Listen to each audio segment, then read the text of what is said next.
Student, welcome to Arun classes. Arun classes में आपका स्वागत है। आज हमारा विषय है हिंदी साहित्य, कथा साहित्य से संबंधित। हिंदी साहित्य का दूसरा चैप्टर है। पहला चैप्टर मैंने करवा दिया है, आज हमारा दूसरा चैप्टर है।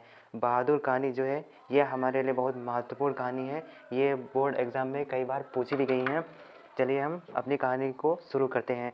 कहानी जो है हमारे बोर्ड एग्ज़ाम में 5 नंबर की आती है। इसे हमें 80 शब्दों में लिखना होता है और इसे कैसे लिखना होता है वो हम बताएंगे, जिससे आपके 5 नंबर कहीं से भी ना कटें। हमारी कहानी क्या है? बहादुर की कहानी का सारांश। और हमें कहानी लिखने से पहले विवरण लिखना होता है। चलिए हम विवरण को देख लेते हैं। बहादुर का अमरकांत जी द्वारा लिखी कहानी। बहादुर एक मध्यवर्गीय परिवार में नौकर के साथ परिवारजनों द्वारा किए गए अत्यधिक कटु व्यवहार की कहानी है। लेखक ने स्वयं को कहानी का पात्र बनाते हुए कहानी की आत्मकथनात्मक रूप में रचना की है। ये हमारा विवरण हो गया है। अब हम कहानी का सारांश जल्दी से देख लेते हैं। चलिए हम अपना सारांश शुरू करते हैं।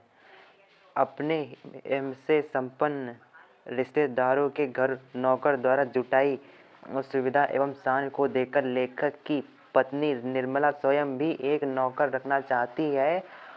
जो बहादुर नेपाल का 12-13 साल का लड़का है, जो अपनी मां के दुर्व्यवहार से तंग आकर घर छोड़कर शहर चला आता है और निर्मला के परिवार में नौकर रख लिया जाता है।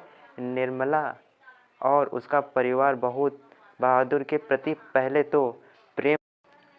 तो अच्छा व्यवहार करते हैं और फिर उनके साथ अच्छा व्यवहार नहीं, परंतु धीरे धीरे कठोरता बरतने लगते हैं। वह घर का सारा कार्य करता है, इसके बावजूद उसके साथ गाली गलौज से मारपीट तक की नौबत आ गई थी। झूठी चोरी का इल्ज़ाम लगाकर उसे अपमानित किया जाता है और पीटा जाता है। अंततः बहादुर घर छोड़कर चला जाता है, क्योंकि जो बहादुर था वो बहुत स्वाभिमानी था और अपना खुद आत्मसम्मान रखता था।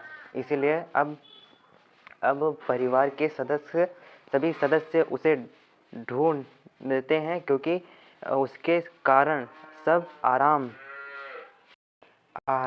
के आदी हो चुके थे और बहादुर की उपयोगिता देखकर सभी अब अपना घरेलू कार्य करने से घबराते थे। बहादुर के घर छोड़ जाने पर वे सभी पश्चाताप करते हैं तथा अच्छा व्यवहार करने की सोचते हैं। अब हमारी कहानी आज से समाप्त हो गई है।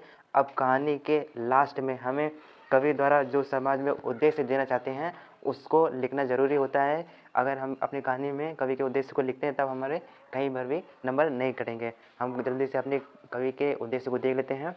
परंतु अब पछताए होते क्या जब चिड़िया चुग गई खेत। बहादुर में सहनशीलता और स्वाभिमानी की भावना जो थी वो कूट कर भरी गई थी।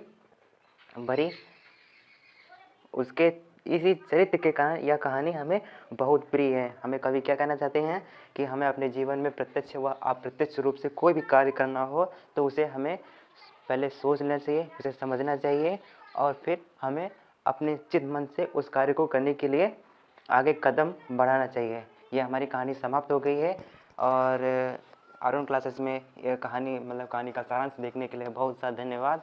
और इस कहानी को ज़्यादा से ज़्यादा अपने दोस्तों में शेयर कीजिए। अगर चैनल पर नए हैं तो चैनल को सब्सक्राइब कीजिए। Thanks for watching the Arun.